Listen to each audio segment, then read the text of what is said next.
సమర్పిస్తున్న తండ్రి అయిన దేవునికి యేసుక్రీస్తు ప్రభు వారి పేరట నా హృదయపూర్వకమైన వందనాలు, కృతజ్ఞతాస్తుతులు చెల్లించుకుంటూ, అలాగే దేవుని వాక్యాన్ని ప్రేమించి స్థలానికి వచ్చిన మీ అందరికీ మన ప్రభువును మన రక్షకుడునైన యేసుక్రీస్తు వారి పేరట మీ అందరికీ నా హృదయపూర్వకమైన వందనాలు తెలియజేస్తున్నాను. అందరికీ మంచిది. ప్రియమైన దేవుని వాళ్ళరా, గత రోజు పాఠాంశాన్ని ఒకసారి మనం మళ్ళా రిపీట్ చేద్దాం, దాన్ని వాక్యాన్ని ధ్యానం చేద్దాం. గత రోజు అది నిన్నటి దినాన్న మనం నేర్చుకున్న పాఠాంశం ధర్మశాస్త్రం ఎప్పుడు వచ్చింది, ఎందుకు వచ్చింది, ఎప్పుడు వచ్చిందని చెప్పాను. 430 సంవత్సరాల తర్వాత ధర్మశాస్త్రము అది అంత బాగా నేర్చుకోవాలన్నమాట. ఎందుకంటే మేము ప్రయాసపడేది ఎందుకంటే మీలో దేవుని మాట ఉండాలి, ఫలించాలి. అదే మా ప్రయాసం. ఎందుకు ఇన్ని దినాలు మేము ఆలోచించి వాక్యాన్ని ఇంత కూడగట్టి ఎందుకు చెబుతామంటే మీలో ఫలించాల మాటలు కదండి. మంచిది. ఎన్ని సంవత్సరాలకు వచ్చిందమ్మా ధర్మశాస్త్రం? 430 సంవత్సరాలు అంటే ఏంటి? ఇశ్రాయేలీలు ఐగుప్తు దేశంలో బానిసలుగా ఉన్న దినాలు అవన్నీ కూడా కానీ అన్ని బాగా క్లియర్గా చెప్పన్నారు నిన్న. మీరు బాగా అర్థం చేసుకోవాలి. ధర్మశాస్త్రం ఎందుకు వచ్చింది అని అంటే మనుషులు చేసిన తప్పులను బట్టి సరిచేయడానికి వచ్చింది. అయితే ఇప్పుడు ఈ ధర్మశాస్త్రము ఒక చోట నెరవేర్చబడింది అని ఉంటుంది, ఒక చోట ఏమో కొట్టివేయబడింది అని ఉంటుంది. మీకు 2 మాటలు చూపించి ధర్మశాస్త్రం నెరవేర్చబడిందా కొట్టివేయబడిందా అన్నది ఈ 2 దినాలు మనం నేర్చుకుందాం. కానీ మొదటిగా దేవుని యొక్క లేఖనాల్లో నుంచి మత్తయి గారు రాసినటువంటి సువార్త ఒకసారి మనం ఆలోచన చేద్దామండి. మత్తయి గారు రాసినటువంటి సువార్త 5వ అధ్యాయము 17వ వచనం.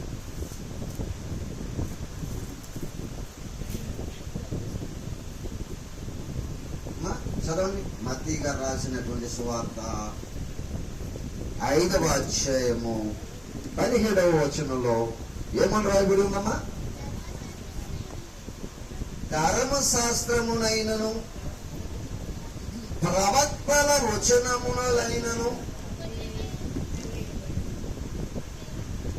కొట్టివేయవచ్చితునని ఎవరు ఆలోచించద్దు. తలంచొద్దండి. అర్థమండి, ఎవ్వరు అలాంటి ఆలోచనలో ఉండకండి. యేసు ప్రభు వారు ధర్మశాస్త్రాన్ని కొట్టేయడానికి వచ్చాడని తలస్తున్నారేమో, ఆలోచిస్తున్నారేమో. నేను కొట్టివేయడానికి రాలేదు, ఏం చేయడానికి వచ్చానంటున్నాడు ఆయన. అమ్మ చదవండి. నెరవేర్చడానికి వచ్చాడంట. చూడండి ఇక్కడ ఎంత క్లారిటీగా రాశాడు. ధర్మశాస్త్రాన్ని కొట్టివేయడానికి వచ్చానేమో అనుకుంటున్నారేమో. నేను కొట్టివేయడానికి రాలేదు, ఏం చేయడానికి వచ్చాను? ఇక్కడ నెరవేర్చడానికి వచ్చాను అన్నాడు. మరి అపోస్తలుడైన పౌలు గారు ఏం చెప్తున్నాడో ఒక మాట చూద్దాం. కొరింథీయులకు రాసిన 2వ పత్రిక, కొరింథీయులకు రాసిన 2వ పత్రిక అమ్మా తీసారా? 3వ అధ్యాయము 14వ వచనం. బాగా ఆలోచించాలి ఈ మాటలన్నీ కూడా. కొరింథీయులకు రాసిన 2వ పత్రిక 3వ అధ్యాయము 14వ వచనం. దొరకలేదు దొరకనే చదవండి. మరియు వారి మనస్సులు కఠినములాయను కనుక నేటి వరకును పాత నిబంధన అంటే ధర్మశాస్త్రము చదవబడినప్పుడు అది క్రీస్తునందు కొట్టివేయబడినని వాడికి తేటపరచబడలేదు అన్నాడు. మీరు బాగా ఆలోచించాలి. ఇక్కడేమన్నాడు? ధర్మశాస్త్రము కొట్టివేయబడింది అంటున్నాడు. అర్థమైందా? బాగా ఆలోచించండి అని చెప్తున్నాను. అందుకే ఇది చాలా క్రిటికల్ సబ్జెక్ట్ అండి. మీకు చాలా బాగా అర్థమయ్యే రీతిలో చెప్పడానికి ప్రయత్నం చేస్తున్నాను నేను. ఇక్కడేమన్నాడు? కొట్టివేశాడు అంటున్నాడు. మళ్ళీ చదవండి అమ్మా మాటని. మరియు ఎవరి మనసులు వారి మనసులు అంటే ఎవరి మనసులు? ఇశ్రాయేలీల మనసులు. ఎవరి మనసులమ్మా? ఇశ్రాయేలీల మనసులు ఏమైపోయినాయి అంట? కఠినమైపోయినాయి. వారిలో ప్రేమ లేదు. ఏమి లేదు? ప్రేమ లేదు. నిన్నటి వచ్చినాను చెప్పాను. వారందరూ కూడా ఎలాగుండేవారంట? కరుచుకుంటూ భక్షించుకుంటూ ఉండేవారంట. ఎలాగమ్మా? కరుచుకునేవారంట. ఎవరు కరుచుకుంటారు? కుక్క దెబ్బలాడుకున్నప్పుడు రెండు కరిచేసుకుంటూ ఉంటాయి కదండి. అవునా కదా? మనం చూస్తూ ఉంటాం. కుక్కలు రెండు దెబ్బలాడుకున్నాయి అనుకోండి, లేకపోతే ఓ గుంపు అంతా ఇక్కడ కుక్కలు వచ్చేసినప్పుడు బొయ్యమంటే మురుగుతూ ఏం చేస్తాయి? ఒకదాన్ని ఒకటే కరిచేసుకుంటూ ఉంటాయి. అందుకనే ఇశ్రాయేలీయులు కూడా ఎలా తయారైపోరంటే కుక్కల కంటే దారుణంగా తయారైపోరంట. అందుకనే వారి హృదయాలు ఎలాగున్నాయంటమ్మా? కఠినంగా ఉన్నాయంట. ఎలాగున్నాయంటండి? కఠినము అంటే మంచి అనేటువంటిది వారిలో లేదు. అందుకనే వీళ్ళు ఎంతసేపు కూడా ఏమనుకుంటున్నారంటే, బైబిల్ చదవండి. ఇప్పుడు ఒక అద్భుతమైన మాట అక్కడ మీరు చదవండి. కొరింథీయులకు రాసిన 2వ పత్రిక ఏంటి 3వ అధ్యాయము 14 వచ్చిన వాళ్ళు ఎంత క్లారిటీగా రాస్తున్నాడో చూడండి. అపొస్తలుడైన పౌలు గారు చదవాలి. మరియు వారి మనస్సులు అంటే ఇశ్రాయేలీల మనస్సులు కఠినములాయెను గనుక నేటి వరకును పాత నిబంధన చదువునప్పుడెలా అది క్రీస్తునందు కొట్టివేయబడినని వారికి ఏం చేయబడలేదంట? తేటపరచబడలేదు అంటున్నాడు. మీరు బాగా అర్థం చేసుకోండి అమ్మా. ఇక్కడేమో క్రీస్తునందు ధర్మశాస్త్రం ఏం చేయబడిందంట? కొట్టివేయబడింది అన్నాడు. మరి ఇందాక మత్తయి సువార్తలో యేసు ప్రభువు ఏమంటున్నాడు? మరలా రండి అక్కడికి.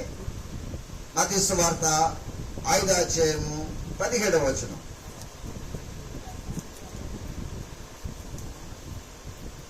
మత్తయి సువార్త 5వ అధ్యాయము 17వ వచనం. ధర్మశాస్త్రమునైనను చూసారా? రెండింటికి వ్యత్యాసం చూస్తున్నారా? బాగా ఆలోచించండి అన్నాను. అందుకే అక్కడేమో కొట్టివేయబడిందని ఉంది, ఇక్కడేమో ధర్మశాస్త్రమునైనను ప్రవక్తల వచనమునైనను కొట్టివేయవచ్చునని మీరు తలస్తున్నారేమో, ఆలోచిస్తున్నారేమో. నేను అలా చేయడానికి రాలేదు, ధర్మశాస్త్రాన్ని నెరవేర్చడానికి వచ్చాను అన్నాడు. ఇవాళ యేసు ప్రభు వారు ధర్మశాస్త్రాన్ని ఎలా నెరవేర్చాడో చెప్తారు. రేపు యేసు ప్రభు వారు ధర్మశాస్త్రాన్ని ఎలా కొట్టివేశాడో చెప్తారు. ధర్మశాస్త్రాన్ని నెరవేర్చాడు, ధర్మశాస్త్రాన్ని కొట్టివేశాడు. ఇది ఎవరికి అర్థం కాదు. చాలా క్రిటికల్ సబ్జెక్ట్ అనమాట.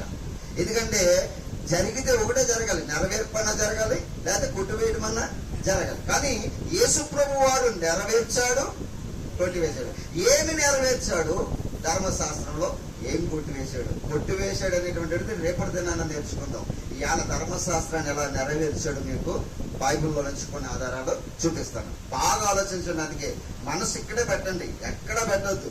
మంచి మనసుతో దేవుని మాటలు వింటే మీ హృదయాల్లో వాటిని దేవుడు ఫలింప చేస్తాడు. ప్రియమైన దేవుని వాళ్ళరా, ధర్మశాస్త్రం నెరవేర్చడం అంటే ఇశ్రాయేలీయులకు ఇచ్చిన ఆజ్ఞలేనని చెప్పనండి.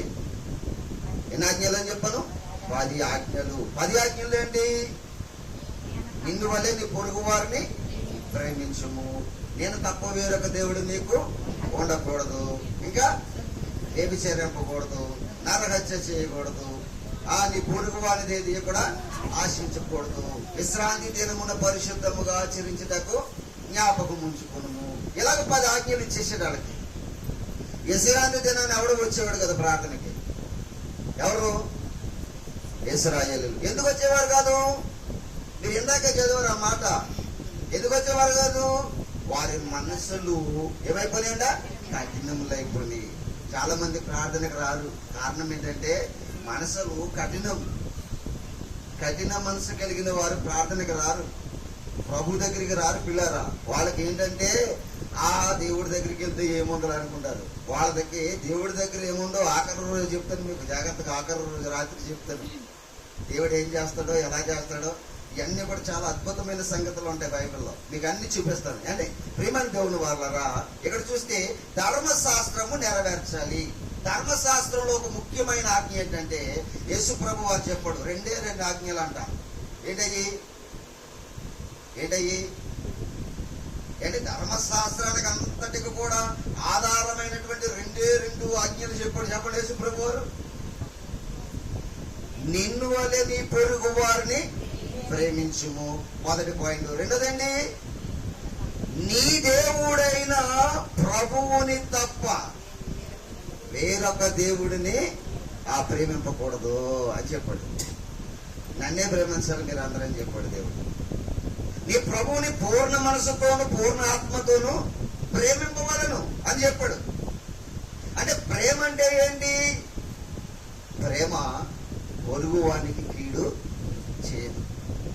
ప్రేమ ఏం చేయదంటే పొరుగువానికి శత్రువునైనా ప్రేమించగలిగిన మనసు ఎవరికి ఉండాలో తెలుసా? క్రైస్తవుడికి ఉండాలి. అలాగూ చేయకపోతే మనం క్రైస్తవులం కాదు. మనం చనిపోతే ఎక్కడికి వెళ్ళిపోతామో తెలుసండి? ఆరని అగ్నిగుండానికి వెళ్ళిపోతాం. సమాధాన జీవితం ఉండాలి క్రైస్తవులకి. అందరినీ ప్రేమించే మనసు ఉండాలి. అదే చెప్పాడు ఇశ్రాయేలు ప్రజలకి. ఆయన మిమ్మల్ని మీరు ఎలా ప్రేమించుకుంటున్నారో ఏంటి? మనకు మనం ప్రేమించుకోమా? మనకు మనం ఏం చేసుకుంటాం? మనం ఏం కావాలనుకుంటే అది తింటాం, ఏది కావాలనుకుంటే అది కడతాం. అంటే మనం ప్రేమించుకోవడం. అలాగే ఇల్లు వలని పొరుగు వారిని ప్రేమించడం అంటే ఒక లేనోడికి భోజనం పెట్టాలి, ఒక లేనోడికి వస్త్రం ఇవ్వాలి. ఇది దేవుడు చెప్పినటువంటి ప్రేమ. ఈ ప్రేమ ఎవరిలో లేదు? ఇశ్రాయేలీలలో లేదు. అయితే ఇశ్రాయేలీలకి దేవుడు ఇచ్చినటువంటి ధర్మశాస్త్రాన్ని వారు ఏం చేయలేకపోయారంట? నెరవేర్చలేకపోయారు. ఈ ధర్మశాస్త్రం వల్ల వారికి ఏం కలుగుతాయా అంటే, ధర్మశాస్త్రం వల్ల వారు నీతిమంతులుగా తీర్చబడతారు. ఒకడు నీతిమంతుడుగా తీర్చబడాలంటే వాడు ఏం చేయాలంట? ధర్మశాస్త్రం అంతయు కూడా నెరవేర్చాలి. ధర్మశాస్త్రములో 10 ఆజ్ఞల్లో ఏ ఆజ్ఞ నెరవేర్చకపోయినా ఆజ్ఞలన్నీ కూడా కొట్టివేయబడతాయంట. దీనికి ఒక ఉపమానం చెప్తాను, మీరు జాగ్రత్తగా ఉంది. చదువుకున్న పిల్లలు ఉన్నారు కదా, వినండి. పూర్వకాలము అదే ఎవడైనా చదువుకున్నప్పుడు ఆడికి ఎన్ని సబ్జెక్టులు ఉన్నాయో అన్ని సబ్జెక్టులు పాస్ అవుతానే పాస్ అయినట్టు. ఒక సబ్జెక్టు పోయినా ఫెయిల్ అయిపోయినట్టే. అవునా కదా? జాగ్రత్తగా చదువుకున్న పిల్లలు ఎన్ని సబ్జెక్టులు ఉన్నాయో అన్ని సబ్జెక్టులు పాస్ అవ్వాలి. ఏ సబ్జెక్టు ఫెయిల్ అయిపోయినా వాడు మొత్తం మరొక సంవత్సరం అందులో చదవాలి. కానీ ఇప్పుడు గవర్నమెంట్ ప్రభుత్వం వారు ఒక మంచి వెసులుబాటు కలగజేశారు. ఆ వెసులుబాటు ఏంటంటే ఏ సబ్జెక్టు పోతే ఆ సబ్జెక్టే రాసుకోవచ్చు, అన్ని చదవక్కర్లా. అవునే కదా? బాగా ఆలోచించండి. ఏంటి ఇలాగూ జరిగింది. ఇప్పుడు యేసుక్రీస్తు వారి ద్వారా నెరవేర్చబడింది ఏంటనంటే, ధర్మశాస్త్ర కాలంలో ఇశ్రాయేలీయులు 10 ఆజ్ఞల్లో ఒక ఆజ్ఞ తప్పున అది నేరమే గనుక ఇప్పుడు యేసుక్రీస్తు వారు ఏం చేశాడు తెలుసా? మీరు దేని విషయంలో తప్పుపోయారో దాన్నే సరి చేసుకోండి అనే భాగ్యం ఇచ్చాడు మనకి. అర్థమైందా? మనం ఏ విచారం మానేసామండి, దొంగతనం మానేసాం. ఏంటి? ప్రేమించడం రాలేదు మనకి. ఏం రాలేదు? ప్రేమించడం రాలేదు. దీంట్లో నేరస్తులం అయిపోతున్నాం. ఇప్పుడు దేవుడు ఏమంటున్నాడు? నీవు అన్ని బాగానే చేసావు కనుక ప్రేమించడం నేర్చుకో అంటున్నాడు. ఒక విషయాన్ని చూపిస్తాను, మీకు జాగ్రత్తగా ఆలోచన చేద్దాం. ఏంటి? ధర్మశాస్త్రం గురించి ఒక విషయాన్ని చూపిస్తాను. మార్కు గారు రాసినటువంటి సువార్త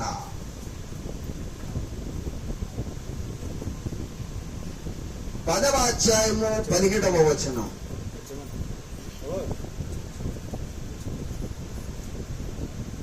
ఏంటి? 10వ అధ్యాయము 17వ వచనం. మార్కు గారు రాసినటువంటి సువార్త 10వ అధ్యాయము 17వ వచనము. ఆయన బయలుదేరి మార్గమున పోచుండగా ఒకడు పరిగెత్తుకుని వచ్చి ఆయన ఎదుట మోకాళ్ళుని, సద్బోధకుడా, నిత్య జీవమునకు వారసునట్టుకు నేనేమి చేయదునని ఆయనను అడిగాను. యేసు, నన్ను సత్పురుషుడని ఎలా చెప్పుచున్నావు? దేవుడు అక్కడే గాని మరి ఎవడును సత్పురుషుడు కాడు. నరహత్య చేయవద్దు, వ్యభిచరింపవద్దు, దొంగిలవద్దు, అబద్ధ సాక్ష్యం పలకవద్దు, మోసపుచ్చవద్దు, నీ తల్లిదండ్రులను సన్మానింపుము అను ఆజ్ఞలు నీకు తెలియను కదా అని అతనితో చెప్పాను. అందుకు అతడు, బోధకుడా, బాల్యము నుండి ఇవన్నీ అనుసరించి ఇంటినే. యేసు అతనిని చూచి అతనిని ప్రేమించి నీకు ఒకటి కొదువుగా ఉంది. నీ వెళ్ళి నీకు కలిగినవన్నీ అమ్మి పేదలకిమ్ము, పరలోకమందు నీకు ధనం కలిగింది, నిత్య జీవం నువ్వు వారసుడు అవుతావు అని చెప్పాడు. ఏది కొదువుగా ఉంది అండి? ఏది కొదువుగా ఉంది?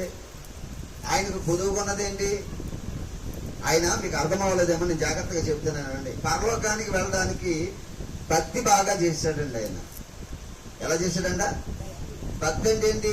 10 ఆజ్ఞలు అనుసరించడం. వ్యభిచారం చేయలేదు, దొంగతనం చేయలేదు, ఇంకేంటండి అబద్ధ సాక్ష్యం పలకలేదు ఎవరి మీద. మనం చాలాసార్లు పలుకుతూ ఉంటాం అడగ, మనం చాలాసార్లు పలుకుతూ ఉంటాం. ఎదటి వారి మీద అబద్ధ సాక్ష్యాలు పలకడానికి మన నాలుగు తొందరపడిపోతూ ఉంటుంది కదండి. కానీ దేవుడు ఇక్కడ చెప్తున్నాడు, నువ్వు ఆజ్ఞలన్నీ బాగానే నెరవేర్చావు కనుక నీకు ఒకటే అన్నాడు.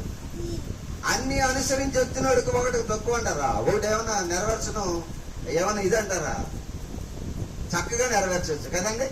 కానీ యేసు ప్రభువు వారు చెప్పినటువంటి మాట ఏంటి అని అంటే, నీకు కలిగినదంతా కూడా అమ్మేసి ఎవరికి ఇచ్చేమన్నాడు? పేదలకు ఇవ్వమనగానే వీడి భక్తి అంతా ఏమైపోయిందంటే అండి, బూడిదలో పోసిన పన్నీరైపోయింది. భక్తి అంతా బాగానే చేశాడు, ఆజ్ఞలన్నీ బాగానే అనుసరించుకు వచ్చాడు. ఈ లోకాన్ని విడిచి మరొక లోకానికి వెళ్ళడానికి అడ్డొచ్చేది నీ ఆస్తి, నీకున్నదంతా కూడా కలిగినదంతా కూడా అమ్మేసి పేదలకు ఇచ్చేయమన్నాడు. వెంటనే ఆడు ఏం చేశాడని తెలుసండి? మొక్కము చిన్న పుచ్చుకున్నాడు. ఏం చేశాడని ఉందండి అమ్మక? మొక్కము చిన్న పుచ్చుకుని బైబిల్లో రాయబడి చూడండి మాట, మీరు చదవండి ఆ మాటని.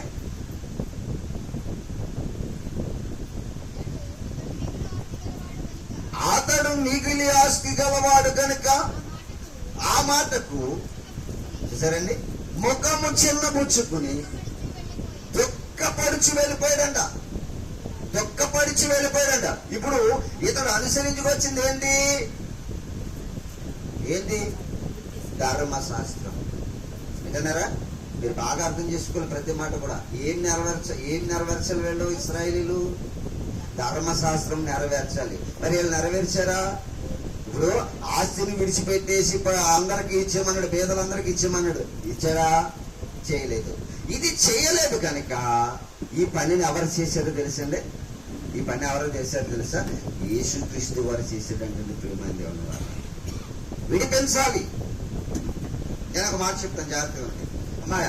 ఆళ్ళ వైపు చూడదు కానీ జాగ్రత్తగా వచ్చిన మీరు వాక్యాన్ని వినాలని ప్రభు పేట మనం చేస్తున్నాం. వచ్చిన వాళ్ళు కూర్చుంటారు, చక్కగా వాక్యాన్ని మీరు డిస్టర్బ్ అవ్వకూడదు. వాక్యాన్ని అర్థం చేసుకుంటే చాలా మంచిది జనాలన్నీ కూడా. ఎందుకంటే మంచి వాక్యాన్ని మీరు నేర్చుకుంటారనే ఈ దినాలు ఏర్పాటు చేయబడింది. మీరు జాగ్రత్తగా వింటే యేసు ప్రభు వారు చాలా అద్భుతమైన మాటలు చెప్పాడండి పిల్లారా. ఆ మాటల్లో ఆస్తిని విడిచిపెట్టమన్నాడు. ఏం విడిచిపెట్టమన్నాడు? ఆస్తిని విడిచిపెట్టమన్నాడు. నెరవేర్చాలి. దీని గురించి ఒక మాట మీకు నేను చెప్తాను, జాగ్రత్తగా వినండి. ఎవరైనా మన బంధువులు, మనకి కావలసిన వారు ఎవరైనా బంధించేశారనుకోండి, ఆ బంధించిన వారిని విడిపించడానికి మనం వెళతామండి. ఎందుకంటే పలానోడు మీ కొడుకుని కానీ మీ కూతుర్ని కానీ కట్టేశారు, మరి ఆ కట్టేసిన వాడిని బంధించేశారు అని చెప్తే వెంటనే మనము మనసు నిలపలేక ఏం చేస్తామంటే వాడిని విడిపించడానికి పరుగుని వెళ్తాం. ఇప్పుడు ఇశ్రాయేలీలందరూ కూడా ఎక్కడ బంధించబడ్డారో తెలుసా? ధర్మశాస్త్రంలో బంధించబడిపోయారు. ఎక్కడ బంధించబడిపోయారు? ధర్మశాస్త్రంలో బంధించబడిపోయారు. విడుదల పొందలేకపోతున్నారు. ఎందుకని అంటే వారు ఏది కూడా నెరవేర్చలేకపోతున్నారు. ఏం చేయలేకపోతున్నారమ్మా? ఏమీ నెరవేర్చలేకపోతున్నారు. ధర్మశాస్త్రంలో మనిషిని ప్రేమించలేకపోతున్నారు, వ్యభిచారం చేయడం మానలేకపోతున్నారు, అబద్ధ సాక్ష్యాలు పలకడం మానలేకపోతున్నారు. ఇవన్నీ మానేస్తేనే ధర్మశాస్త్రం వారి పైన నీతిమంతులుగా తీర్చుతుంది. చూడండి రోమాపత్రిక ఏమని రాయబడి ఉందో చూడండి. రోమిలకు రాసినటువంటి పత్రిక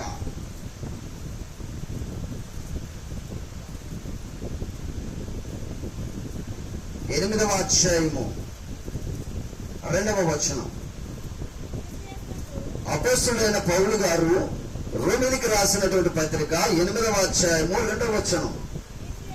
క్రీస్తు యేసునందు జీవమునిచ్చు ఆత్మ యొక్క నియమము పాప మరణముల నియమముల నుండి నన్ను విడిపించెను.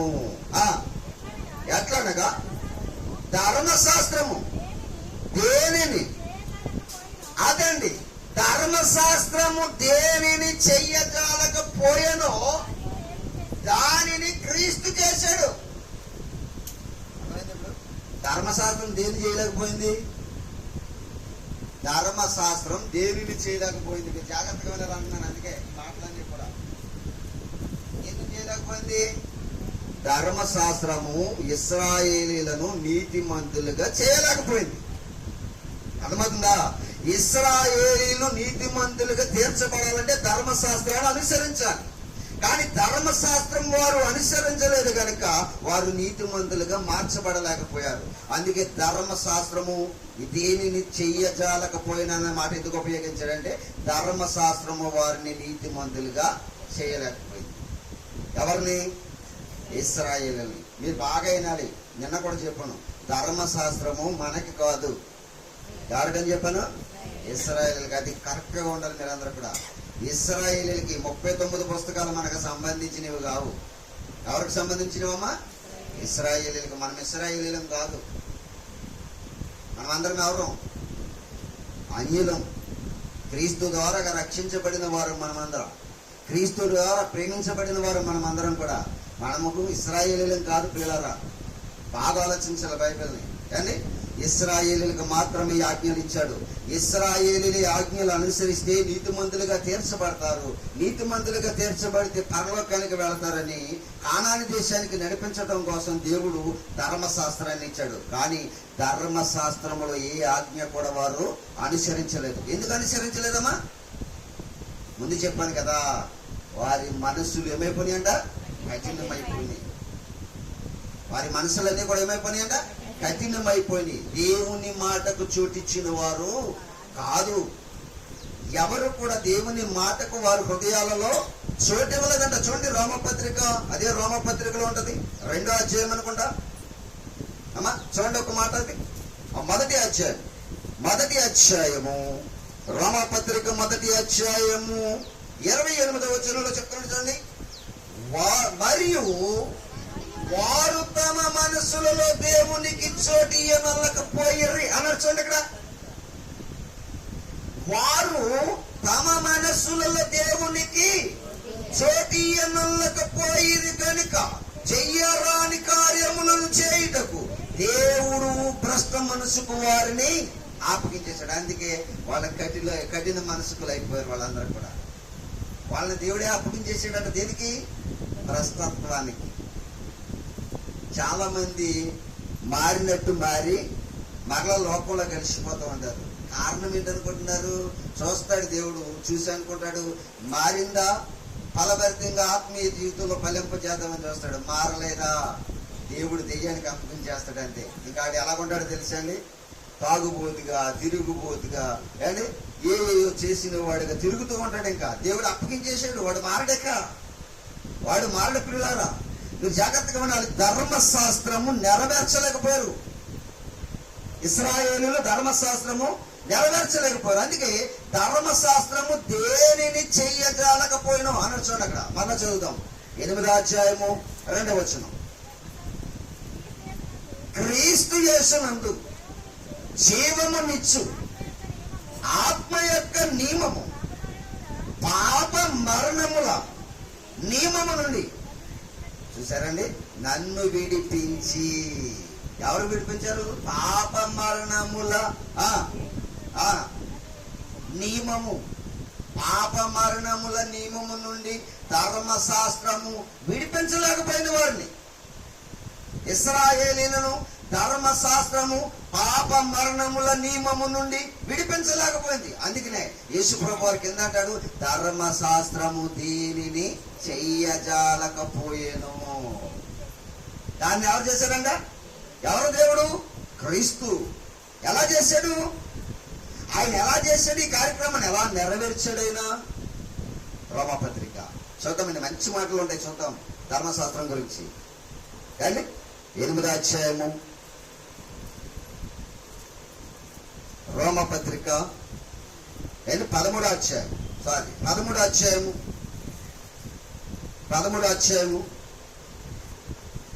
9-10 వచనాలు చదవడమా. ఎలయనగా వ్యభిచరింపవద్దు, నరహత్య చేయవద్దు, దొంగిలవద్దు, ఆశింపవద్దు, అనునవియు మరి ఏ ఆజ్ఞ అయినా ఉన్న ఎడల అది నిన్ను వలె నీ పొరుగు వారిని ప్రేమింపవలనను వాక్యములో సంక్షేపముగా ఇమిడి ఉన్నవి. ప్రేమ పొరుగువానికి కీడు చేయదు గనుక ప్రేమ కలిగి ఉండుటయే ధర్మశాస్త్రము నెరవేర్చుటయ్యా అని ఉంది. అందులో ఆన్సర్ వచ్చిందా రాలేదు మీకు? వినాలి, చాలా జాగ్రత్తగా వినాలి మాటలన్నీ కూడా. ధర్మశాస్త్రం నెరవేర్చాలి ఇశ్రాయేలులు, కానీ దాన్ని ఇశ్రాయేలులు చేయలేకపోయా. ఎవరు చేశారు? యేసుక్రీస్తు వారు చేశాడు. ఏంటది? ప్రేమ కలిగి ఉండటయే. చదవమ్మా. ప్రేమ పొరుగువానికి కీడు చేయదు గనుక ప్రేమ కలిగి ఉండుట ధర్మశాస్త్రమును నెరవేర్చుటయే. నిన్ను వల్ల నీ పొరుగు వారిని. అప్పుడు ఏం నెరవేరుతుందమ్మా? ధర్మశాస్త్రం నెరవేరుతుంది. మరి ఇశ్రాయేలీయులు ఎవరినన్నా ప్రేమించారా? అటు ఇటు చూడద్దు అమ్మా, వినాలి. ఇశ్రాయేలీయులు ఎవరినన్నా ప్రేమించారా? ఏం చేశారని చెప్పాను నేను. ఇశ్రాయేలీయులు ఏం చేశారు? అని మరొకసారి చూపిస్తాను అన్నమాట. గలతీయులకు రాసినటువంటి పత్రిక చూద్దాం ఆ మాట. గలతీయులకు రాసినటువంటి పత్రిక 5వ అధ్యాయము 14-15 వచనాలు బాగా చదవండి. ధర్మశాస్త్రం అంతయు నిన్ను వలె నీ పొరుగు వారిని ప్రేమించుము అని ఒక మాటలో సంపూర్ణమై ఉన్నది. అయితే మీరు ఒకరినొకడు ఏం చేస్తున్నారంటమ్మా? కరుచుకుంటున్నారు కుక్కలాగా, భక్షించుకుంటున్నారు కుక్కలాగా. పొరుగు వారిని ప్రేమించే మనసు లేదు వాళ్ళకి. అందుకే ధర్మశాస్త్రాన్ని వారు ఏం చేయలేకపోయారంటమ్మా? నెరవేర్చలేకపోయారు. ధర్మశాస్త్రాన్ని నెరవేర్చలేకపోయారు. ధర్మశాస్త్రము వారిని పాప మరణముల నియమము నుండి విడిపించలేకపోయింది. దాని నుండి విడిపించిన వారు ఎవరనుకుంటున్నారు? యేసుక్రీస్తు వారు. ఇప్పుడు ధర్మశాస్త్రమును యేసు ప్రభు వారు నెరవేర్చాడు, కొట్టేసాడా? నెరవేర్చాడు. చూసారా ఎన్ని రిఫరెన్స్లు చూపించాను మీకు. ఎలాగ నెరవేర్చాడు మీకు చెప్తాను, జాగ్రత్తగా వినండి. దేవుడు లోకమును ఎంతో ప్రేమలో ఏముందంటండి? ప్రేమలో ఏముందంట? ఏంటి ప్రేమలో ఏముంది? రక్షించే మనసు ఉంది. పగలో హతమార్చే మనసు ఉంటుంది. పగున్నవాడు ఎదుట వాడిని హతమార్చాలనుకుంటాడు, ప్రేమ ఉన్నవాడు ఎదుట వాడిని రక్షించాలనుకుంటున్నాడు. యేసుక్రీస్తు వారు లోకమును ఎంత ప్రేమించాడో అద్భుతమైన మాట చూపిస్తాను. మీరు ఆశ్చర్యపోతారు మీరు ఆ మాట చూస్తే. చాలాసార్లు చదువుకుంటారు, చాలా మంది చెప్పుకుంటారు, కానీ ఇలా చెప్పుకుంటారు. అందుకే ఆ మాటను చూపిస్తే మీకు ఆశ్చర్యం వేసేస్తుంది. ఒకసారి ఒక బందిపోడు దొంగ యేసుక్రీస్తు పక్కన సిలువేయబడ్డాడు. ఎవడమ్మా? బందిపోడు దొంగ యేసు ప్రభు వారిని సిలువేశారు. యేసు ప్రభు వారు ఏదో నేరం చేశాడని కాదు, ఆయన ఏ పాపం లేనివాడిగా భూమి మీద బ్రతికాడు. ఆయనను సిలువేసినప్పుడు ఆయనతో పాటు 2 దొంగలను సిలువేశారు. ఒకడు దూషిస్తున్నాడు, ఒకడు అంటున్నాడు ఒరే మనకైతే ఇది తగును. ఆయన ఏ పాపమును చేయలేదు గనుక ఆయనకి నేరము కుదరదు అని ఆయన చెప్తూ యేసు ప్రభుతో ఒక విన్నపం చేసుకుంటున్నాడు. ఏమన్నాడు తెలుసండి? ప్రభువా, ఈ రాజ్యంలోనికి వస్తావు కదా, నువ్వు మరలా వస్తావు కదా, ఆ వచ్చినప్పుడు ఒకసారి నన్ను జ్ఞాపకం చేసుకో ప్రభు అన్నాడు. వెంటనే యేసు ప్రభు ఏమన్నాడు తెలుసండి? నేడు నీవు నాతో కూడా అద్దండి. ప్రేమ అంటే అద్దండి. ఆయనను అప్పటి వరకు కొట్టాడు వాడు, దూషించాడు వాడు, హింసించాడు వాడు. హింసించిన వాడిని, శిక్షించిన వాడిని ప్రేమించగలిగిన మనసు క్రీస్తులో ఉందండి. ఇదండి ప్రేమ అంటే.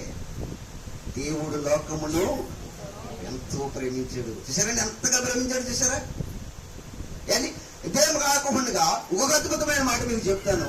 ఒక వ్యభిచారమందు పట్టబడిన స్త్రీని ధర్మశాస్త్ర ప్రకారం వ్యభిచారం చేస్తాను ఏం చేయాలమ్మా? ఏం చేయాలంట? రాళ్ళు పట్టుకుని ఆ శిక్ష ఆమెకి విధించాలంట. ఏం చేయాలి? జనులందరూ చుట్టుముగిపోవాలంట. ఇశ్రాయేలీల యొక్క నియమం ఇది. జాగ్రత్తగా వినాలి మాటలన్నీ కూడా. ఇశ్రాయేలీల నియమం ఏంటంటే, వాళ్ళలో ఎవరైనా తప్పు చేస్తే ఆ తప్పు చేసిన వారిని మధ్యలో నుంచోబెట్టి వీళ్ళందరూ రాళ్ళు తీసుకుని వచ్చేస్తారు. రాళ్ళు తీసుకుని వచ్చేసి తప్పు చేసిన వాడిని అందరి ముందు ఏం చేసేస్తారమ్మా? రాళ్ళు కొట్టి చంపేస్తారు. అలాగే వ్యభిచారం మందు పట్టబడిన స్త్రీని యేసు ప్రభు వారి దగ్గరికి తీసుకొచ్చారు. ఎందుకు తీసుకొచ్చారు తెలుసా? మోషే ధర్మశాస్త్ర ప్రకారం అయితే ఈమెను కొట్టి చంపేయాలి. అసలు నువ్వు దేవుని కుమారుడు అంటున్నావు కనుక నీ గొడవ ఏదో తెలుసుదానికి తీసుకొచ్చామని చెప్పేసి యేసుప్రభు వారి దగ్గర నిలబెట్టారు. యేసుప్రభు వారు అన్నాడు, మీరు ధర్మశాస్త్రాన్ని నెరవేర్చండి బాబు అన్నాడు. ధర్మశాస్త్రం అంటే ఏంటి? ఏం చేయడం? రాళ్ళు కొట్టి చంపేయాలి. మరి చంపేవాడు ఎలా ఉండాలి? పాపము లేనివాడు అయ్యి ఉండాలి. అది కాన్సెప్ట్ అర్థమవుతుందా? ఎవడైనా ఎదట వాడిని దూషిస్తున్నాడంటే వాళ్ళు ఏముండకూడదు తెలుసా? పాపం ఉండకూడదు. మరి యేసుప్రభులో పాపం ఉందా? లేదు. సవాలు చేసాడు యేసుప్రభు వారు మొదటి శతాబ్దంలో. చూస్తారేట మాట. యేసుప్రభు వారు మొదటి శతాబ్దంలో ఏం చేశాడండి? సవాలు చేశాడు. దేని గురించి తెలుసా? నాలో పాపం ఉందని మీలో ఎవడైనాను స్థాపింపగలిగిన దమ్మున్నవాడు అన్నాడు అన్నాడు. చూడండి ఒకసారి యోహాను సువార్త, యోహాను సువార్త 8వ అధ్యాయము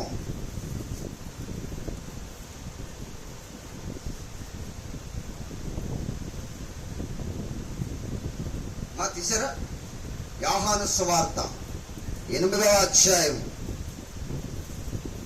46వ వచనం.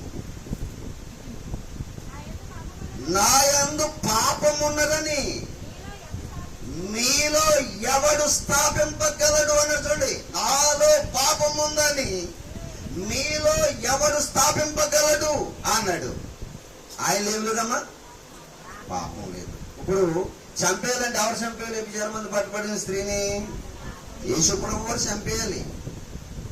యేసుప్రభు వారు ఏం చేయాలమ్మా? చంపేయాలి. వీళ్ళందరినీ చూశాడు. మీరు ధర్మశాస్త్రాన్ని నెరవేర్చేయని కూడా చంపేయండి ఎవరిని అన్నాడు. అయితే వీళ్ళందరూ ఆయన వైపు చూశారు. ఎవడి పాపం వాడికి జ్ఞాపకం వచ్చింది. వచ్చిన వాళ్ళందరూ కూడా రాయిలు విడిచిపెట్టి వెళ్ళిపోయారు. రాయిని విడిచిపెట్టేశారు. వ్యభిచారం అందు పట్టబడిన స్త్రీని కూడా విడిచిపెట్టి వెళ్ళిపోయారు. విడిచిపెట్టి వెళ్ళిపోతే యేసుప్రభు వారు తల ఎత్తి చూసి, అమ్మా వారేరి నేనేం చేయలేదా అని అడిగాడు. ఏం చేయలేదు ప్రభు అంది. అమ్మ నేను కూడా నిన్నేమీ చేయలేము. ఎందుకంటే నేను రక్షించడానికి వచ్చాను తప్ప శిక్షించడానికి రాలేదు. నేను ప్రేమ చూపించడానికి వచ్చాను కానీ కక్ష తీర్చుకోవడానికి రాలేదన్నాడు. అదండి ప్రేమ అంటే. ఆయన ప్రేమతో ఒక స్త్రీని ఏం చేశాడండి? రక్షించాడు. ధర్మశాస్త్రాన్ని నెరవేర్చాడు. బాగా ఆలోచించాలి. అందుకే ఎవరు కూడా ఇంత డీప్గా ఎర్రండి పిల్లరా. అందుకే చాలా బాగా చదవని, చాలా కష్టపడి చదవని మాటలన్నీ కూడా నేను మీరు బాగా వినాలి. ధర్మశాస్త్రం అంటే చాలా మంది అంటున్నారు, ఒకడంటాడు కొట్టివేసాడు అంటాడు, ఒకడంటాడు నెరవేర్చాడు అంటాడు. కానీ కొట్టివేశాడా నెరవేర్చాడు అనేది ఎవరికి తెలియదు ఇప్పుడు వరకు కూడా. నేను చెప్తున్నాను జాగ్రత్తగా ఉండి. ఇప్పుడు నెరవేర్చాడు.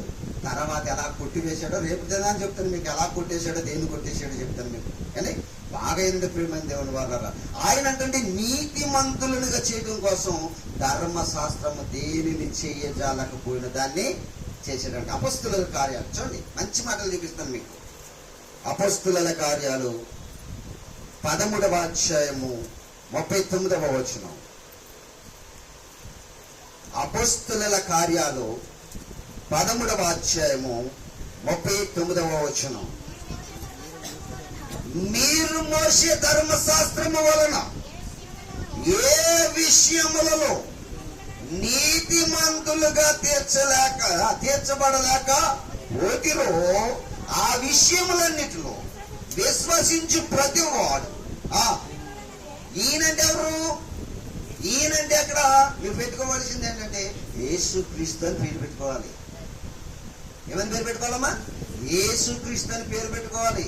ఈయన వలననే నీతిమంతులుగా తీర్చబడ్డారు మీరందరూ కూడా. ధర్మశాస్త్రం నెరవేర్చబడడం వల్ల కాదు మీరు నీతిమంతులు అవుతాం. దేని వల్ల అయ్యారు? యేసుక్రీస్తు వారి వల్ల అయ్యారు. ఎందుకని? ధర్మశాస్త్రం అంతా కూడా ఎవరి భుజాల మీద వేసుకున్నాడు? ఆయన భుజాల మీద వేసుకున్నాడు. ఎవరి భుజాల మీద వేసుకున్నాడమ్మా?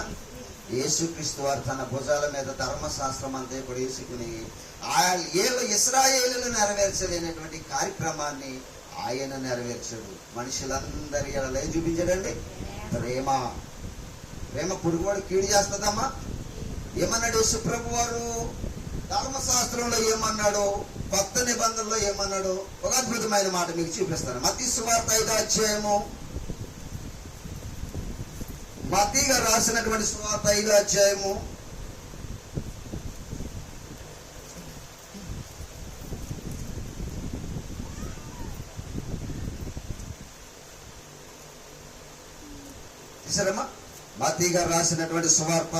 5వ అధ్యాయము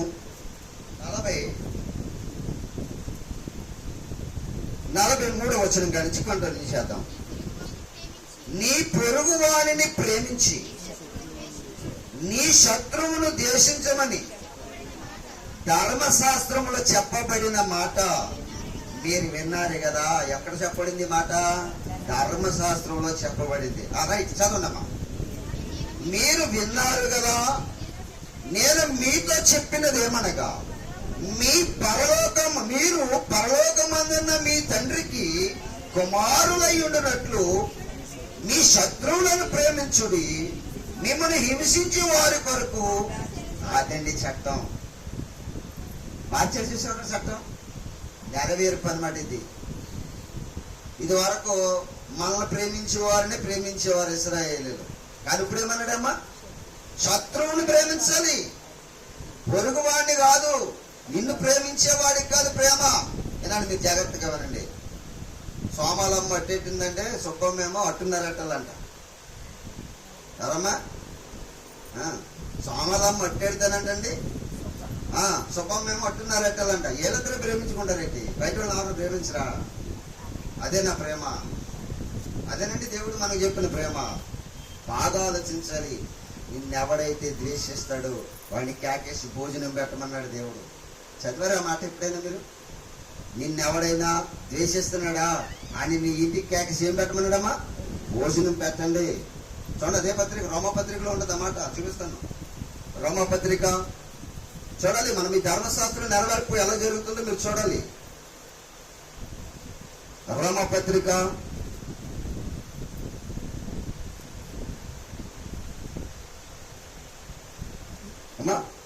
12వ అధ్యాయము 20వ వచనంలో చూడండి ఏమన్నాడు? కాబట్టి నీ శత్రువు ఆకలి కొని ఉంటే అతనికి భోజనం పెట్టండి అన్నాడు. అంటే మన శత్రువుకి ఎవరికైనా భోజనం పెడతాం మనం? అసలు అది వైపు చూడటానికి బాధపడిపోతూ ఉంటామండి. అండి మరి ఇక ధర్మశాస్త్రం ఎలా నెరవేరుతుందండి? ఏళ్ళలోను దేవుని ప్రేమ ఎలా నెరవేరుతుంది? ఇప్పుడు 2 ఆజ్ఞలు ఇచ్చాడు మనకి దేవుడు. ఏంటయ్యి మనకి ఇచ్చిన 2 ఆజ్ఞలు? ఒకటి, నీ దేవుడైన ప్రభువును నీ పూర్ణ మనసుతోను, నీ పూర్ణ ఆత్మతోను, నీ పూర్ణ శక్తితోను ప్రేమింపవలను. దేవుని ప్రేమించాలి. కానీ రెండవది, నిన్ను వలె నీ శత్రువును ప్రేమించాలి. చట్టం మారిపోయింది. యేసుప్రభు వారు మార్చేసాడు. మత్తయి సువార్తలో మార్చేలేదా? నిన్ను వలె. ఏంటి, నేను ఒక విషయం చెప్తాను, జాగ్రత్తగా ఆలోచించండి. పగ ప్రతీకారాలతో చచ్చిపోయి ఏం సాధిస్తారు చెప్పండి మీరు? ఏం సాధించగలరా? ఏమీ సాధించలేరు. పోతారు నరకానికి. అంతే. బ్రతికిన కొన్ని దినాలైనా దేవుని ప్రేమ కలిగి బ్రతకడం నేర్చుకుని ప్రియులరా. మన ఆయుష్ కాలము ఇంతలో కనబడి ఎప్పుడు వెళ్ళిపోతామో తెలియదు. దేవుడు చెప్పుతున్నది ఏంటో తెలుసా? భూమి మీద బ్రతికిన కొద్ది దినాలైనా సమాధానముతో ప్రేమ కలిగి బ్రతకండి అంటున్నాడు. ఆయన ప్రేమ చూపించడానికి వచ్చాడు భూమి మీదకి. ఆ ప్రేమను ప్రజల మధ్య పంచాడు పిల్లరా. ఒక సమరయ స్త్రీతో ప్రేమను పంచుకున్నాడు. వ్యభిచారమందు పట్టబడిన స్త్రీతో ప్రేమను పంచుకున్నాడు. ఒక దొంగతో ప్రేమను పంచుకున్నాడు. ఆ ప్రేమను అందరికీ చూపించాడండి పిల్లరా. మనకెందుకండి ఈ కక్షలు? ఆలోచించండి. ఒకసారి బాగా ఆలోచించండి. ధర్మశాస్త్రం ఎంత బాగా చెప్తుందో చూసారా, దేవుడు ఎంత బాగా మాట్లాడుతున్నాడో చూసారా. నాకే మనసు పులకించిపోతానండి ఈ మాట్లాడంటుంటే. మీకు అసలు ఏం కలుగుతులేదా? అది ఆలోచించండి పిల్లలు. ఎంతకాలం బ్రతుకుతుందో చెప్పండి పగా ప్రతీకారాలతో. అది మంచి మనసు కలిగిన దేవుడు అండి. ఇప్పుడు చచ్చిపోతే మనము ఆ కుడి పక్కన ఉన్న దొంగ వల్ల పరదేశులకి చేరుకునే మంచి మనసు కావాలండి మనకి. వెంటనే మనసు మార్చుకున్నాడా లేదా? ఏమన్నాడండి? ప్రభువా, నువ్వు మరలా వస్తానంటున్నావు కదా నీ రాజ్యంలోనికి, వచ్చినప్పుడు ఒకసారి అన్ని జ్ఞాపకం చేసుకోవయ్యా అన్నాడు. చదివారు ఎప్పుడైనా మాట? లోక సువార్త చూడండి ఒకసారి, 23వ అధ్యాయము.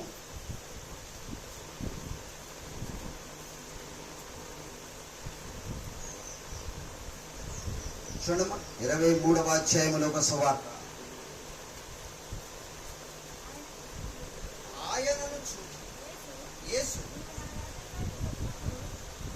ఆయనను చూచి యేసు, నీవు నీ రాజ్యంలోకి వచ్చినప్పుడు, దొంగ అంటున్నాడు యేసు, నీవు నీ రాజ్యంలోనికి వచ్చినప్పుడు నన్ను జ్ఞాపకం చేసుకున్నామని. అందుకైన వారితో, నేడు నీవు నాతో కూడా, ఎంత అభయం ఇచ్చేసాడు చూడండి. యేసు ప్రభుతో పాటు చనిపోయాడు కనుక యేసు ప్రభు ఆత్మతో పాటు ఆయన ఆత్మ కూడా ఎక్కడికి వెళ్ళిపోయిందమ్మా? పారదేశికి వెళ్ళిపోయింది. ఎందుకని? ఆడు కూడా మనసు మార్చుకున్నాడు, దేవుని ప్రేమను పొందుకున్నాడు. దేవుని ప్రేమ పొందుకోవాలి మనం. మనుషులదేముందండి? ఇందాక మనం చదువుకున్నాం కదా, ఏమని? నీ శత్రువును ప్రేమించు. ఇంకోటేమన్నాడమ్మా? నిన్ను హింసించి వారి కొరకు ఏం చేయాలన్నాడు? బూడిదెత్తి పోసేమనలేదు నిన్ను. మరి ఏంటండి, మన జీవితాలు ఇంకా కఠినమైపోతున్నాయి, మారతలేదు. ఇంకా మారకపోతే ఎంతకాలం బ్రతుకుతాం మనం? మన బ్రతుకులు ఎంతటివి ఏంటి? ఆవిరి వెంట అన్నాడు కదా, ఇంతలో కనపడి అంతలో మాయమైపోయే ఆవిరి వెంట అన్నాడు కదా. ఆవిరి ఎంతసేపు ఉండదండి కానీ కొండ మీద మూత తీయగానే ఆవిరి అలా కనిపించాలని వెళ్ళిపోద్ది. మన జీవితాలు కూడా అంతే. ఎంతలో కనబడితే అంతలో ఆవిరిలాగా వెళ్ళిపోతున్నాయండి పిల్లలు. ఎంతో మంది చనిపోతున్నారు. ఆ చనిపోయిన వాళ్ళందరూ కూడా దేవుని రాజ్యానికి వెళ్ళాను వారా? ఆలోచించండి ఒకసారి. మనసులో మార్చుకోవడానికి దేవుడు మంచి అవకాశము ఇచ్చాడు ప్రియమైన దేవుని వాళ్ళరా. ఎంతకాలం నీ జీవితం కఠినంగా అలాగే సాగిస్తారు? ఎప్పుడైనా సరే బాగా ఆలోచించండి. టీచర్ మంచోడైతే విద్యార్థి ప్రయోజకుడు అవుతాడు. లేదు నాకు ఎలాంటి టీచర్ పర్లేదు, ఎలాంటి టీచర్ అయినా పర్లేదు, నేను ఆ బడిలోనే చదువుకుంటున్నాను అనుకున్నావు. నువ్వు ఎదగో, ఆడికి పాఠం చెప్పడం రాదు, ఆడి పాఠం చెప్తూ రాదు, నువ్వేమి ఎదగో, కడకి గేదెలు కాసుకో. అందుకే కదా 10th క్లాస్ దాకా చదివి 10th క్లాసులో పిల్లలు అయిపోయి వచ్చేతం కారణం ఏంటనుకున్నారు? ఉపాధ్యాయుడు మంచోడైతే విద్యార్థి ప్రయోజకుడు అవుతాడు. అందుకే వాక్యం ఎక్కడ బాగుంటుంది అక్కడ నేర్చుకోవాలి పిల్లరా. ఎక్కడ పడితే అక్కడ కాదు కూర్చుంటావు. ఎవరి సంఘాలను పాడు చేయడానికో, ఎవరి సంఘాల నుంచి జనాన్ని రప్పించుకోవడానికో మేము బాగు చెయ్యం. సమాజానికి మంచి వాక్యాన్ని నేర్పించడం కోసమే వాక్యం చెప్తామని పిల్లరా. బాగా ఆలోచించండి. విద్యావంతులు కావాలి మీరు. వచ్చేది ఎందుకో తెలుసా? స్కూల్కి ఒక పిల్లాడు ఎందుకు వెళ్తాడో తెలుసా? పాఠాలు నేర్చుకోవడానికి, ప్రయోజకుడు అవడానికి. మరి సంఘానికి నువ్వెందుకు వస్తున్నావో తెలుసా? ఆత్మీయ జీవితంలో ఫలభరితమైన పాత్రగా దేవుని కొరకు వాడబడడానికి వస్తున్నావు. నేర్చుకోవాలి విద్య. ఇది గుడి కాదండి, దేవుని మాటలు నేర్పే విద్యాలయం. దేవుని విద్యాలయం ఇది. బాగా ఆలోచించాలంటున్నాను. అందుకే యేసు ప్రభు వారు ధర్మశాస్త్రాన్ని ఏం చేశాడమ్మా? నెరవేర్చాడు. ఎలా నెరవేర్చాడు? పొరుగు వారిని ప్రేమించాడు, కానీ పొరుగు వారికి కీడు చేయలేదు. చూడండి ఇంకా అద్భుతమైన మాటలు ఉంటాయో. అది ఆలోచన చేద్దాం మనం అందరం కూడా ఈ రాత్రి, ఈ యొక్క మధ్యాహ్న కాల సమయంలో. గలతీయులకు రాసినటువంటి పత్రిక 2వ అధ్యాయం 21వ వచనం. గలతీయులకు రాసినటువంటి పత్రిక 2వ అధ్యాయము 21వ వచనం. నేను కృపను నిరర్ధకము చేయును. నీతి ధర్మశాస్త్రము వలనైతే ఆ పక్షమందు క్రీస్తు చనిపోయినది నిష్ప్రయోజనము అని అంటున్నాడు. చూడండి, నీతి దేని వల్ల కదండి? ధర్మశాస్త్రం వల్ల ఎవడు నీతిమంతుడిగా తీర్చబడలేదు. ఎవరి వల్ల తీర్చబడ్డారు? యేసుక్రీస్తు నందు ప్రతి వాడు నీతిమంతులుగా తీర్చబడ్డాడు. ఎందుకనంటే యేసుక్రీస్తు వారు నీతిమంతులుగా మనం చేయడం కోసం ధర్మశాస్త్రాన్ని ఏం చేశాడంటమ్మా? నెరవేర్చాడు అని అంటే చూద్దాం. ఆ మాట కూడా మనము ఒకసారి ఆలోచనలోకి వెళ్దాం. 5వ అధ్యాయం 4వ వచనం.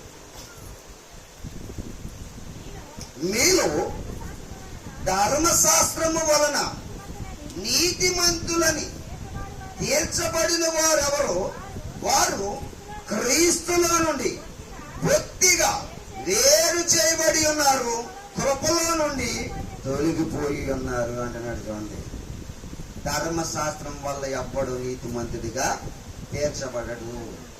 అలాగూ నేను ధర్మశాస్త్రం వల్ల నీతిమంతుడినని తీర్చబడ్డానని నువ్వు అనుకున్నావా? యేసు ప్రభు వారు చావును నువ్వేం చేస్తున్నావంటమ్మా? నిష్ప్రయోజనం చేస్తున్నావు. అదే ఉందమ్మా అన్నమాట. ఏమనుంది అక్కడ? నేను దేవుని కృపను నిరర్ధకము చేయును. నీతి ధర్మశాస్త్రము వలనైతే ఆ పక్షమందు క్రీస్తు చనిపోయినది నిష్ప్రయోజనమవును అంటున్నాడు. క్రీస్తు ఎందుకు చనిపోయాడు? మనలను, ఇశ్రాయేలీలను నీతిమంతులుగా చేసి సమాధానపరిచి దేవునికి ఒక రాజ్యముగా అప్పగించడం కోసం భూమి మీదకి 2024 సంవత్సరాల క్రితం యేసు ప్రభు రావడం జరిగింది.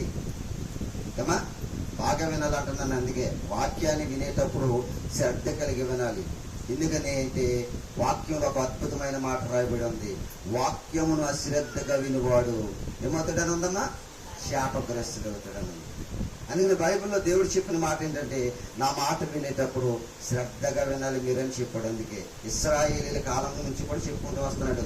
అందుకని ధర్మశాస్త్రము ఎవరిని నీతిమంతులుగా చేయలేకపోయింది. అదే అపోస్తలుడైన పౌలు గారు చెప్పాడు. ఏమని? ధర్మశాస్త్రము దీనిని చెయ్యజాలకపోయినో. మన చదువున్న మాట 8వ అధ్యాయము 2వ వచనం. రోమపత్రిక 8వ అధ్యాయము 2వ వచనం. క్రీస్తు యేసునందు జీవమునిచ్చు ఆత్మ యొక్క నియమము పాప మరణముల నియమము నుండి నన్ను విడిపించను. ఎట్లనగా ధర్మశాస్త్రము దేనిని చెయ్యజాలకపోయినో దానిని యేసుక్రీస్తు వారు చేశాడు. ఏంటి అదనండి? ధర్మశాస్త్రము ఇశ్రాయేలీలను నీతిమంతులుగా చేయలేకపోయింది. దాన్ని ఎవరు చేశారంటే యేసుక్రీస్తు వారు చేశారు. ఇంకో మాట చెప్పి నేను ముగించేస్తాను అండి, జాగ్రత్తగా వెళ్దాం. ఇంకొక మాట నేను చెప్పేసి ముగించేస్తాను. రోమపత్రిక 10వ అధ్యాయము 5వ వచనం.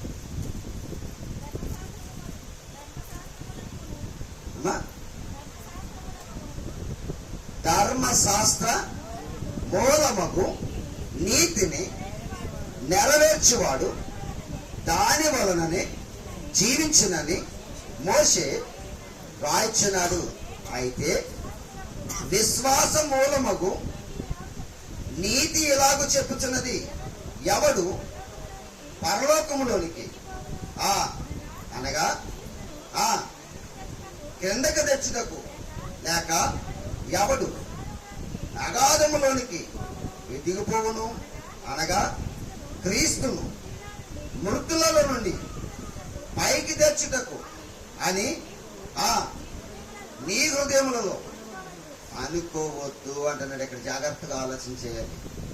కానీ మీరు బాగా ఆలోచించవలసిన విషయం ఏంటంటే, ధర్మశాస్త్రం వలన మీరు నీతిమంతులని అనుకుంటున్నారేమో, ధర్మశాస్త్రం వల్ల మీరు నీతిమంతులుగా చేయబడలేరు.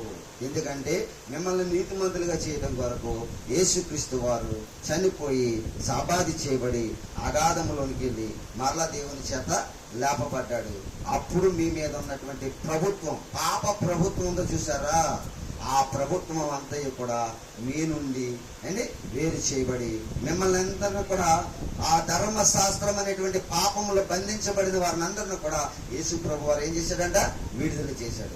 ఆయన ధర్మశాస్త్రాన్ని నెరవేర్చి మనందరినీ కూడా ధర్మశాస్త్రపు విధిలో నుండి ఏం చేశాడంటండి? విడిపించాడు అని చెప్తుంది. అంటే ఇప్పుడు ధర్మశాస్త్రాన్ని ఎవరు నెరవేర్చారు? ఎవరు నెరవేర్చారు? యేసుక్రీస్తు వారు నెరవేర్చారు. ఎలా నెరవేర్చడం ఉందమ్మా? నిన్ను వలె నీ పొరుగు వారిని ప్రేమించమనేటువంటి సందర్భంలో అందరినీ ప్రేమించి ఏం చేశాడంటే ధర్మశాస్త్రాన్ని నెరవేర్చాడు. వారు నెరవేర్చలేని పనినా చేసి చూపించాడు. అందుకనే ఇప్పుడు మనం అందరం కూడా క్రీస్తు యొక్క రక్తంలో కడగబడితే అందరం ఏమవుతుందో తెలుసండి? నీతిమంతులుగా తీర్చబడతాం. ధర్మశాస్త్రాన్ని అనుసరిస్తే అవ్వం. ఇశ్రాయేలీయులు ఇప్పటికీ కూడా అనుకుంటున్నారు దశంభాగం ఇస్తే సరిపోద్ది దేవునికి, ప్రార్థన చేస్తే సరిపోద్ది దేవునికి అనుకుంటున్నారు. ఆ కాలం వెళ్ళిపోయింది. ఇప్పుడు మనం ఎలాగుండాలో తెలుసా? నిన్ను వలె నీ శత్రువుని ప్రేమించడం నేర్చుకోవాలి. పొరుగు వాడికి కీడి చేయకూడదు. నిన్ను ఎవరైనా హింసిస్తున్నారా, వాళ్ళ జోలికి వెళ్ళకు. వారు మారు మనసు పొందాలని ప్రార్థన చేయండి. ఆఖరిగా ఫైనల్గా ఒక మాట చెప్తున్నారు, ముగించేస్తాను, జాగ్రత్తగా ఉండండి. స్తెఫను నువ్వు పట్టుకున్నారు, వాక్యం చెప్పడానికి వెళ్ళాడు. ఎవరమ్మా? స్తెఫను, యేసుక్రీస్తు వారి శిష్యుడు అనమాట. స్తెఫను దేవుని గురించి, క్రీస్తు గురించి వాక్యం చెప్పడానికి వెళ్ళాడు. వాక్యం చెప్పడానికి వెళ్ళినటువంటి స్తెఫనుని ఇశ్రాయేలు యూదులు అంటారట. ఇశ్రాయేలీలన్నా యూదులైనా వాళ్ళ 12 గోత్రాలను ఏకంగా ఇశ్రాయేలీలు అని పిలుస్తారు. వీళ్ళందరూ కలిసి ఏం చేశారో తెలుసండి? మాకే ఇలాంటి మాటలు చెబుతావా? మా మనసులని మార్చడానికి వచ్చావా? మా ధర్మశాస్త్రాన్ని విడిచిపెట్టామంటావా? ధర్మశాస్త్రం వలన మేము వర్తులుతున్నాం, ధర్మశాస్త్రమే మాకు ఆధారం. ఇలాంటి ధర్మశాస్త్రాన్ని విడిచిపెట్టి, దేవుణ్ణి విడిచిపెట్టి యేసుప్రభుని నమ్మమంటావా మమ్మల్ని అని రాళ్ళుతో కొట్టి చంపేశారండి. ఎవరిని? స్తెఫనుని రాళ్ళుతో కొడుతుంటే స్తెఫను ఏమన్నాడు తెలుసండి? ఏమన్నాడు? అరే బాబు, నా ఇంట్లో ఉన్న వాళ్ళరా కర్ల కత్తులు అడ్డుకొచ్చి వీళ్ళందరినీ చంపేయండి రాలేదు. ఏమన్నాడు తెలుసండి? ఏమన్నాడు తెలుసా? ప్రభువా, ఈ నేరము వీరి మీద, చూడండి ఒకసారి మాట గౌటిగా చూస్తున్నారు. నాకే ఉందో లేదనుకునే అపోస్తుల కార్యాలు చోట మాట చూపించి నేను ముగించేస్తాను. 6వ అధ్యాయం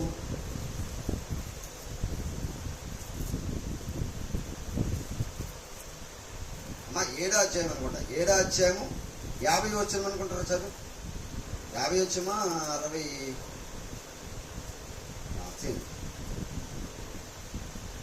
7వ అధ్యాయం చదువు. 7వ అధ్యాయము ఎన్నో వచనం? 60 వచనం. 59వ వచనం కానీ చదవండి. ప్రభువును గురించి మొరపెట్టుచు, యేసు ప్రభువా, నా ఆత్మను చేర్చుకునుమని స్తెఫను పలుకుచుండగా వారు అతనిని రాళ్ళుతో కొట్టిరి.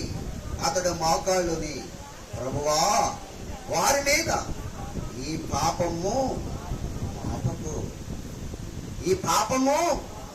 అది ఎవడండి? ఇలాంటి మంచి మనసు ఉన్నవాడు ఉన్నాడా? ఉన్నారా భూమి మీద?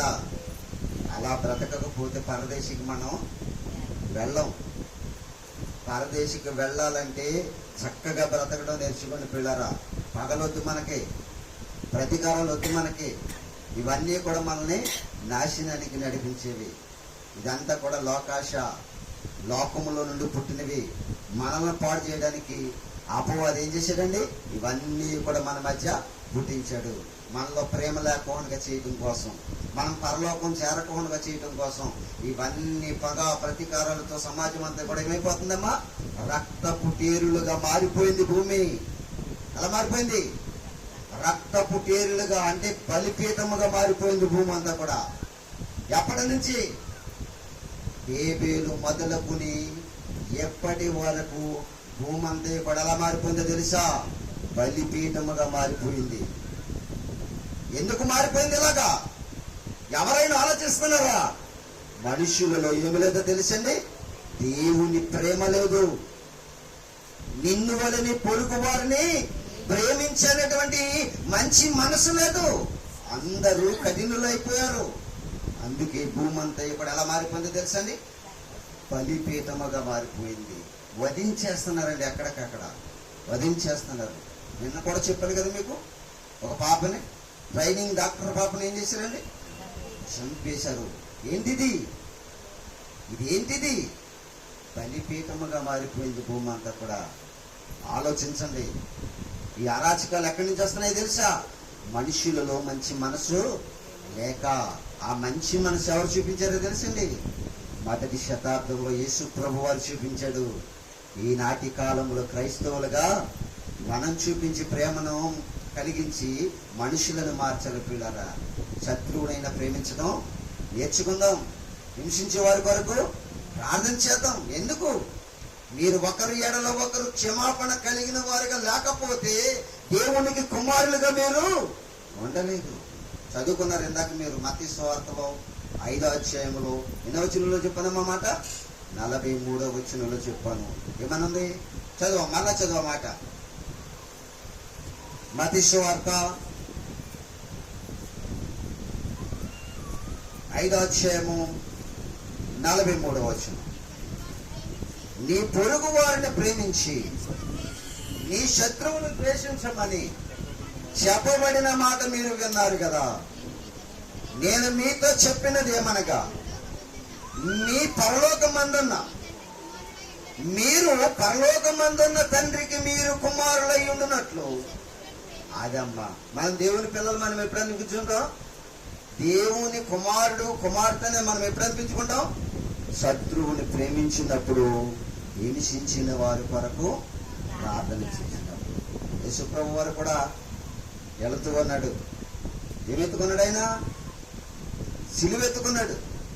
సిలువెత్తుకుని వెళుతుండే వెనకాల కొరడాలతో కొట్టేవారు కొంతమంది, మొహం మీద ఉమ్మేసేవారు కొంతమంది, పిడుగుద్దులు గుద్దేవారు కొంతమంది.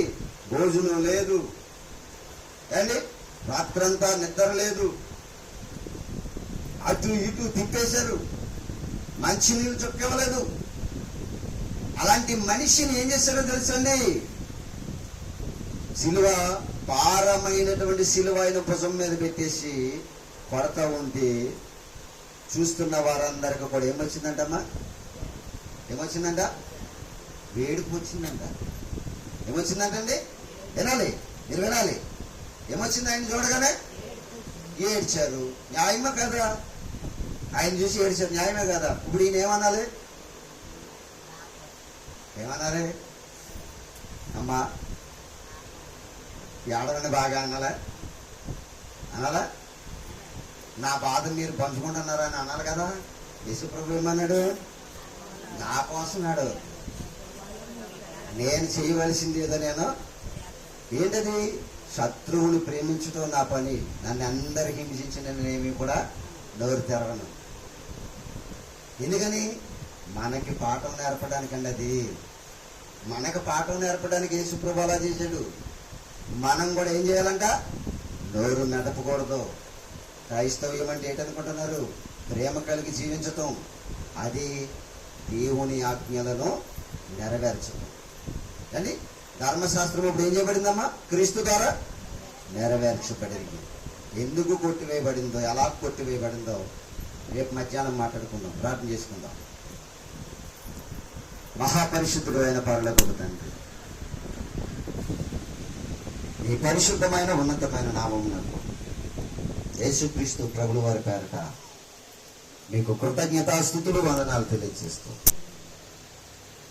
నాయన ఇప్పటి వరకు నీ పిల్లలకు నీ మాటలు మంచిగా చెప్పడానికి నన్ను నిలబెట్టినందుకు, బలపరిచినందుకు నీకు స్తోత్రాలు చెల్లించుకుంటూ, నీ పిల్లలు ఏ మాటలు కూడా విడిచిపెట్టకుండా ఆ మాటల్లో బలపడడానికి మీ సహాయాన్ని తెచ్చింది. వచ్చిన ప్రతి బిడ్డను మీరు చల్లగా కాపాడమని, అందరూ ప్రేమ కలిగి జీవించడానికి, ఆ మాటలు వారిలో ఫలించడానికి మీ సహాయాన్ని తెచ్చింది. తండ్రి, నేను నాకు ఇచ్చినటువంటి భార్యని, ఇద్దరు కుమారులు కుమార్తెను కూడా మీరు జ్ఞాపకం చేసుకోండి. నేను చేస్తున్న పరిచర్యని జ్ఞాపకం చేసుకోండి. మరలా రాత్రికాల కూడికి సభకు మేము సిద్ధపడుచుండగా అద్భుతమైన సంగతులు రాత్రి కాలంలో కూడా మాతో మీరు పంచుకోవడానికి మీ సహాయాన్ని దయచేసి మీ